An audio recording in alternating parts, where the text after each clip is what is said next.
भारत और चीन के बीच पूर्वी लद्दाख की पैंगोंग झील के दक्षिणी किनारे पर हालात बेहद गंभीर होते जा रहे हैं। चीन की एक और नापाक हरकत की पोल खुल गई है। दरअसल चीन को पश्चिमी थिएटर कमांड ने भारत पर आरोप लगाया कि 7 सितंबर को भारतीय सैनिकों ने गोलाबारी की है। भारत ने एक बार फिर से चीन के झूठ से पर्दा हटा दिया है।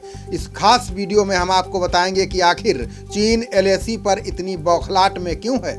चीन के दावों पर भारत ने बयान जारी कर कहा है कि पीएलए के जवानों ने उकसाने की कार्रवाई की है। भारत ने स्पष्ट तौर पर कहा है कि भारतीय सेना ने एलएसी यानी वास्तविक नियंत्रण रेखा पर फायरिंग नहीं की है, ना ही सीमा पार की है। कुछ जगहों पर पीपुल्स लिबरेशन आर्मी ने ही फायरिंग की है। चीन के आरोपों से एक बात सामने जरूर आई है कि करीब 45 साल बाद ये पहला मौका है जब दोनों देशों के बीच गोली चली है।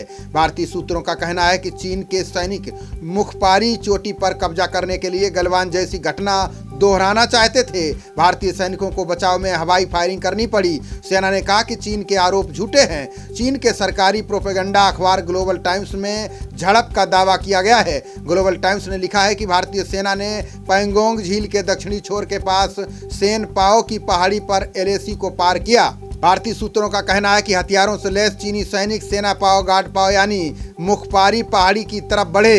ये चोटी थाकुंग और स्पांगुर गैप के बीच में स्थित है। चीनी सैनिकों को लग रहा था कि वे गलवान की तरह से भारतीय सैनिकों पर हमला करेंगे। चूंकि दोनों देशों के बीच गोली नहीं चलाने का समझौता हुआ है, इसलिए भारतीय सैनिक गोली नहीं चलाएंगे, जबकि भारतीय सेना ने चीन की नापाक हरकत को नाकामयाब कर दिया। बता दें कि भारतीय सेना ने चीन की नापाक हरकतों का जवाब देने के लिए 29 और 30 अगस्त को इसी इलाके में जोरदार कार्रवाई करते हुए सभी प्रमुख चोटियों पर कब्जा कर लिया था। अब हम बात करते हैं चीन के बौखलाहट की। आप सभी को पता होगा कि कोरोना को लेकर भारत ही नहीं पूरा विश्व चीन पर गुस्सा है। चीन की विस्तारवादी नीतियों के खिलाफ सभी पड़ोसी देशों से विवाद है। ऐसे में चीन कोरोना फैलाने के आरोपों से दुनिया का ध्यान भटकाना चाहता है।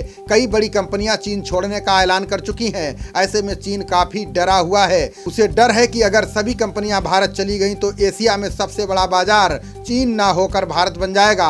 हाल ही में सैमसंग ने अपनी सबसे बड़ी कंपनी को चीन से हटाने का ऐलान कर दिया है। एप्पल ने अपने 8 बड़े कारखाने भारत स्थानांतरित करने का फैसला किया है। इसी तरह 24 मोबाइल कंपनियां भारत आने को तैयार हैं। ड्रैगन इस तरह के हालात पैदा कर कंपनियों को भारत जाने से रोकना चाहता है। भारत के साथ विवाद को लेकर भी चीन डरा हुआ है। उसे भारत से इस तरह की प्रतिक्रिया की उम्मीद बिल्कुल भी नहीं थी। भारतीय जवानों ने चोटियों पर कब्जा करने के बाद से चीन बुरी तरह से बौखला गया है। दरअसल भारत के सैनिक अब चीन के बेहद अहम मोल्डो सैन्य बेस और स्पांगुर झील पर पूरी तरह से नजर रखने की स्थिति में आ गए हैं। भारत के सैनिक चीन की किसी भी हलचल को आसानी से पकड़ ले रहे हैं। इससे चीन बौखला गया है। इससे पहले चीन का ऊंचाई वाले इलाकों पर कब्जा था।